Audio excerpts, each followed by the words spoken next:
Hey guys, welcome to our channel know how. आज हम बात करने वाले हैं इंडिया चाइना टेंशन्स और रिलेशंस के बारे में।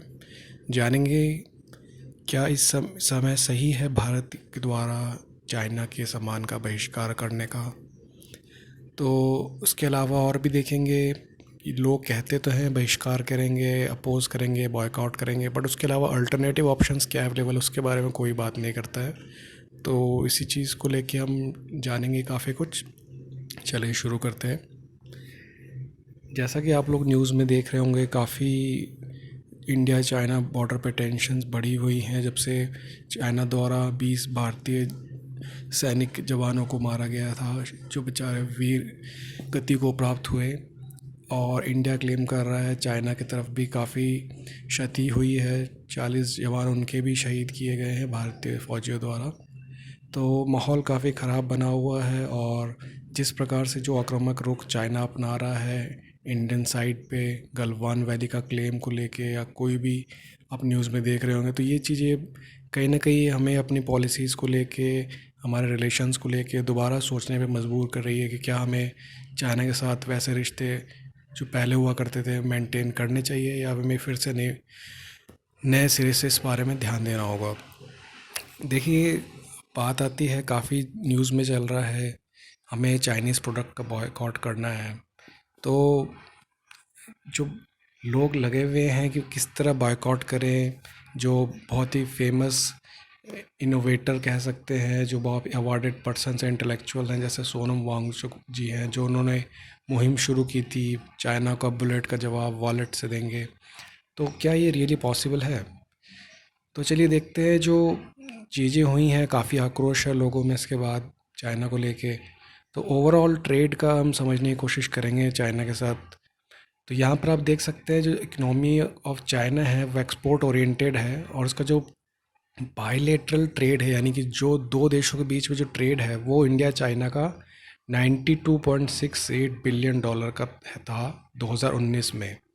और जिसमें से कि चाइना नेट एक्सपोर्टर है, और इंडिया का जो पूरा ओवरऑल जो ट्रेड का इकोसिस्टम है वो कहीं ना कहीं डेफिसिट आ रहा है। 56 बिलियन डॉलर का डेफिसिट, मतलब हम चाइना से मंगाते चीज़ से ज़्यादा है, बेचते कम है।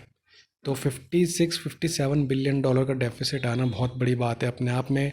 शायद ही हम किसी देश के साथ इतना बड़ा डेफिसिट शेयर करते हैं। और इंडिया कब से कोशिश कर रहा है कि शायद इस ट्रेड को यूज़ करके चाइना कहीं ना कहीं किसी एंड पर इंडिया को कोऑपरेट करे, रिलेशंस इंप्रूव करे, मगर ये चीज़ें देखने में नहीं मिल रही, क्योंकि हमारे एंड से काफ़ी बड़ा डिफरेंस है 56 बिलियन डॉलर का। अगर ये हम चाइना के एंड से देखें तो चाइना का जो इंडिया में एक्सपोर्ट होता है वो बेसिकली सिर्फ उसके एक्सपोर्ट का 3% है, यानी कि बाकी जो एक्सपोर्ट है चाइना का वो यूरोपियन यूनियन, अमेरिका और बाकी देशों से आता है। तो इंडिया के बायकॉट करने से भी चाइना का इतना इफ़ेक्ट नहीं हो पाएगा, लेकिन फिर भी काफ़ी साइकोलॉजिकल और काफ़ी हद तक इंडिया के जो ट्रेड डेफिसिट में इम्प्रूवमेंट आएगा, जो इंडिया के लिए काफ़ी अच्छी बात रहेगी। और हम सोचते हैं जब बॉयकॉट करना है तो सरकार बॉयकॉट क्यों नहीं कर सकती है, लेकिन इसमें देखिए कि काफ़ी काफ़ी प्रॉब्लम्स हैं, क्योंकि इंडिया एक WTO का मेंबर है। WTO यानी वर्ल्ड ट्रेड ऑर्गेनाइजेशन जो है, जिसका इंडिया मेंबर है, तो उसके एग्रीमेंट्स में साफ साफ लिखा है कोई गवर्नमेंट किसी इंटेंशनली किसी अदर कंट्री के प्रोडक्ट को बैन नहीं कर सकती अनटिल एंड अनलेस वो कंट्री आपकी एनिमी कंट्री डिक्लेयर नहीं हो जाती है।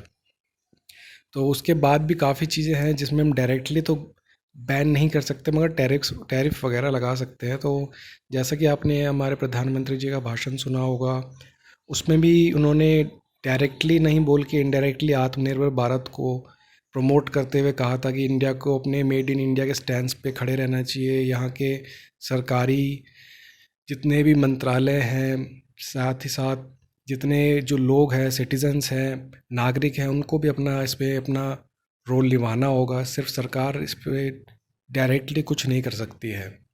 तो as a being citizen of our country ये हमारी ड्यूटी है कि हम अपने इंडियन ब्रांड्स को प्रमोट करें और चाइनीज़ ब्रांड्स का बॉयकॉट करें। लेकिन ये देखें कैसे होगा। अभी जो हमारे पास बेसिकली हम बात कर रहे हैं, आपके सामने जो स्क्रीन पर अवेलेबल डाटा है, ये मोस्टली इलेक्ट्रॉनिक्स को लेके है।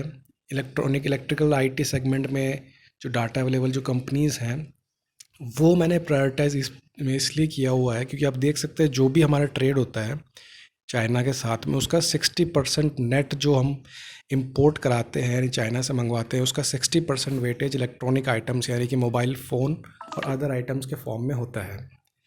तो बेसिकली यहाँ पे आप देख सकते हैं जो कंपनी, जो चाइनीज़ कंपनीज़ हैं उनमें कौन कौन टॉप पे हैं, जैसे कि हुआवे की ऑनर मोबाइल है, जियोमी है, जियोमी यानी एम आई जो काफ़ी फेमस है इंडियन मार्केट में। इंडियन मोबाइल सेगमेंट में देखा जाए तो 70% कब्जा इन चाइनीज़ कंपनियों का ही है। ओप्पो मोबाइल्स है, वीवो है, वन प्लस बहुत ही शॉकिंग है, वन प्लस भी चाइनीज़ कंपनी के अंडर में आता है। जो मदर कंपनी है ओप्पो वीवो वो ही वन प्लस को ओन करती है। इवन रियलमी भी उन्हीं के द्वारा ऑपरेट किया जाता है। तो आप टैक्टिक्स देखिए किस तरह से मल्टीपल नाम की कंपनीज लॉन्च करते हैं ये चाइनीज़ कंपनीज, ताकि एक नहीं चले, एक का नाम डैमेज हो तो काफ़ी दूसरे से उनको इनकम आ सके। तो ये सारे Oppo Vivo one plus Realme सब एक ही मदर कंपनी, जो इनकी पेरेंट कंपनी ऑलमोस्ट सेम ही है।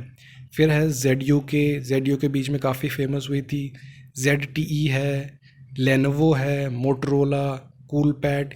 ये काफ़ी कंपनीज़ हैं जो बेसिकली पूरी तरह चाइना पे और चाइनीज़ ही हम जिसे कह सकते हैं। मोटरोला जो कि अमेरिकन कंपनी हुआ करती थी उसे भी चाइनीज़ कंपनी लेनोवो ने ख़रीद के अपने अंडर में लिया, तो ये भी इनडायरेक्टली चाइनीज़ ही हैं। लोग कहते हैं अब ऑप्शंस नहीं है हमारे पास, क्या करें इनके अलावा, तो वो भी हमारे पास सॉल्यूशंस हैं। आप देख सकते हैं अगर आपको थोड़ा सा रिसर्च करना पड़े, किसी भी कोई भी आप अगर इशू फेस करते हैं थोड़ा सा रिसर्च करना पड़ता है। मैंने भी काफ़ी रिसर्च किया है तब जाके ये कंटेंट सामने आया कि जो कंपनीज़ है जैसे आज़ूज़ है, आज़ूज़ एक ताइवानीज़ कंपनी है। साथ ही LG मोबाइल है जो साउथ कोरियन कंपनी है, सोनी है जापान की, नोकिया की जो बिल्कुल जिसे हम कह सकते हैं बिल्कुल अर्ली डेज़ में जो मोबाइल फ़ोन्स हुआ करते थे हमारे पास, नोकिया 1100 वगैरह, तो काफ़ी पुरानी कंपनीज़ है, ट्रस्ट वर्दी कंपनीज़ हैं। सैमसंग है जो इतना बड़ा प्लांट लगाए हुए हैं इंडिया में, नोएडा में। एप्पल है, गूगल पिक्सल है जो हायर एंड सेगमेंट में देख सकते हैं, तो एप्पल और गूगल पिक्सल एक अच्छा ऑप्शन हो सकता है। HTC, Micromax, Intex, eyeball, lower and में माइक्रोमैक्स, इंटेक्स वगैरह जा सकते हैं आप। तो इस तरह से आप इनडायरेक्टली इन कंपनीज़ को परचेज़ करके प्रमोट कर सकते हैं अपने जो नेट। 100% इंडियन कंपनीज़ तो नहीं कह सकते जैसे नोकिया वगैरह, हालांकि उनका मेड इन इंडिया है, असेंबल करते हैं यहाँ पे, तो इससे काफ़ी एक मोरल बूस्ट होगा जो अदर कंपनीज़ हैं। और जो मोनोपली बनी हुई है चाइनीज़ फ़ोन्स की वो काफ़ी हद तक तोड़ने में हम कामयाब हो पाएंगे। और 60% जो नेट इंपोर्ट का कहीं ना कहीं जो बर्डन आ रहा है वो कम होगा हमें आने वाले भविष्य में। अगर हम ये फॉलो करते हैं तो काफ़ी कुछ बदलाव देखने को मिलेगा। इसके अलावा अदर सेगमेंट में बात करें तो ऑटोमोबाइल में हमारे पास जो बहुत ही रिसेंटली आप देख रहे हैं दो कंपनीज़ हैं। एक किया मोटर्स का है, आपने सुना होगा, और एक MG हेक्टर, जिसमें से किया मोटर साउथ कोरियन कंपनी है और ये जो MG हेक्टर कंपनी है ये आपको इनिशियली शो तो करती है we are from Britain, British company show करती है, बट इसकी जो पेरेंट कंपनी है वो है जो थर्ड नंबर में आप देख पा रहे हैं SAIC, जो कि चाइनीज़ कंपनी है।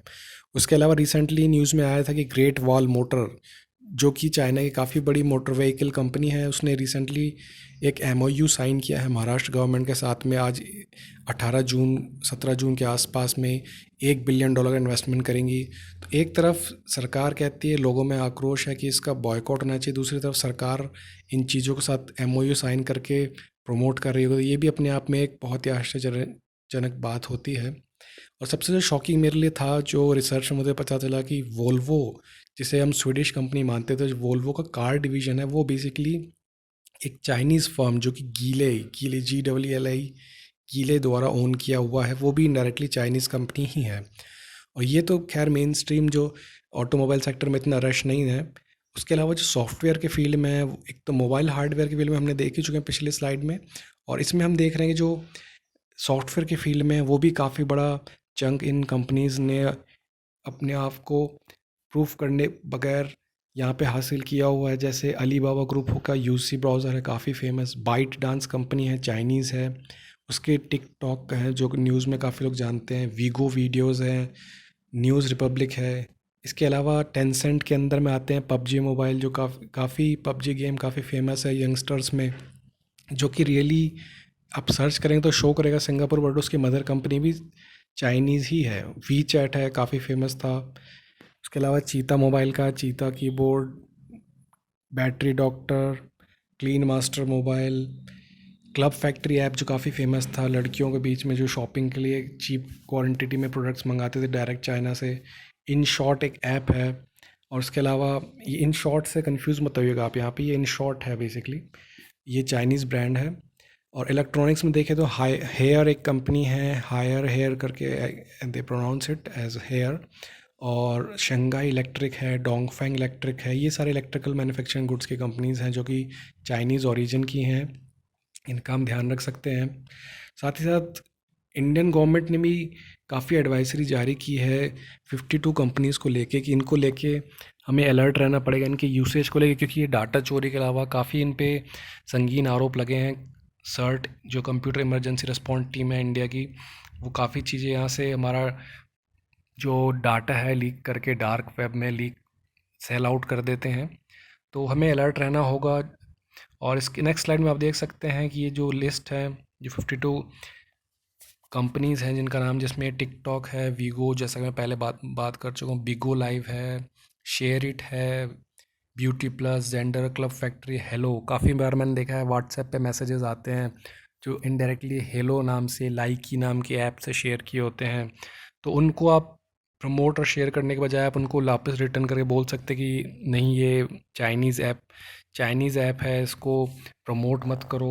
क्योंकि लोग होते हैं जनरली, जो ये ऐप यूज़ की जा रही है मोस्टली रिमोट एरियाज़ के, जो टायर 2 टायर 3 सिटीज़ के लोग, उनको इतना आइडिया नहीं होता है, वो जस्ट नॉर्मल यूज़ कर रहे होते हैं, बट उनका डाटा कहीं ना कहीं पीछे से चुराया जा रहा होता है। तो आप उनको अवेयर कर सकते हैं कि इस तरह के जो ऐप्स हैं इनका आप कंटिन्यू ना करें, ऐप यूज़ करना अनइंस्टॉल कर दें। इससे काफ़ी हद तक उनकी खुद की प्राइवेसी भी बचेगी और even economic point of view से और data security point of view से काफ़ी हेल्प मिल जाएगी। तो इस तरह से आप देख सकते हैं, ये पूरी लिस्ट आप पॉज करके पढ़ सकते हैं, देख सकते हैं कौन कौन सी कंपनीज़ हैं जिनको लेके गवर्नमेंट ने खुद एडवाइजरी जारी की आज, जिस टाइम मैं वीडियो रिकॉर्ड कर रहा हूँ 18 जून के डेट में। तो अपने आप को सुरक्षित रहिए, बचा के रखिए इन कंपनीज़ के जो प्रोडक्ट्स हैं, और जितना ज़्यादा से ज़्यादा हो सके अपने जो इंडियन प्रोडक्ट्स हैं, या नहीं तो दूसरे इंटरनेशनल जो गुड क्वालिटी यूरोपियन स्टैंडर्ड के प्रोडक्ट्स यूज़ करें, ताकि जो एक सर्टेन नॉर्म्स को फॉलो किया जा सके। चलिए, इसी के साथ आशा करता हूँ आपको काफ़ी कुछ जानने को मिला होगा। मिलते हैं नेक्स्ट वीडियो में, तब तक के लिए नमस्कार। और वीडियो अच्छा लगा हो तो लाइक करिएगा, सब्सक्राइब करिएगा, अपने फ्रेंड्स के साथ शेयर करिएगा ताकि उनको भी नॉलेज मिले और आगे वो बता सकें लोगों को। चलिए, थैंक यू।